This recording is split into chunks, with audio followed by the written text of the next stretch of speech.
নমস্কার, আমি অ্যাস্ট্রোলজার অনুশ্রী শাস্ত্রী। আপনারা সকলেই ভালো আছেন তো? আপনারা সকলেই ভালো থাকুন এবং সুস্থ থাকুন, আমি এই প্রার্থনা সবসময় ভগবানের জন্য করি। আজকে আমি আলোচনা করব বিদেশন ক্রিয়া সম্পর্কে। আমার কাছে অনেকেই আছেন এই ক্রিয়া করানোর জন্য, কিন্তু এই ক্রিয়া সম্পর্কে আপনারা কতটা জানেন? বিদেশন ক্রিয়া তার মানে হচ্ছে দুজনের মধ্যে সম্পর্ক নষ্ট করা, দুজনের মধ্যে দেশ ভাব উৎপন্ন করা, দুজনের মধ্যে মোহ নষ্ট হওয়া, প্রেম ভাব নষ্ট হওয়া।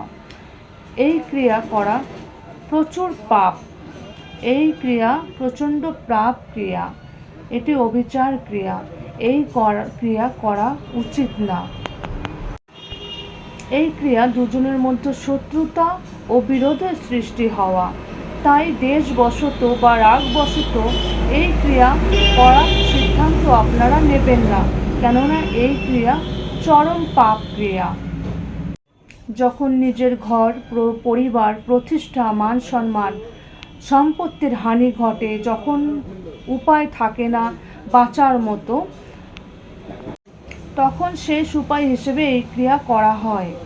তবে এই ক্রিয়া অনুচিত ক্রিয়া। এই ক্রিয়া অবৈধ সম্পর্ক, মিত্রতা, অপরাধজনিত কোনো সম্পর্ক নষ্ট করার জন্যই একমাত্র করা হয়, তবুও শেষ পর্যায়ে, যখন কোনো পথ বা উপায় থাকে না। এই ক্রিয়ার ফলে একজন ব্যক্তি আরেকজন ব্যক্তির থেকে দূরে চলে যায়। এই ক্রিয়া প্রচণ্ড অপরাধ ক্রিয়া। তবে কোনো ছোটো মোটো কারণে বা রাগবশত এই ক্রিয়া করানোর জন্য আপনারা সিদ্ধান্ত নেবেন না। আজ এই ছিল আমার ভিডিও। নমস্কার, আপনারা সকলেই ভালো থাকুন এবং সুস্থ থাকুন।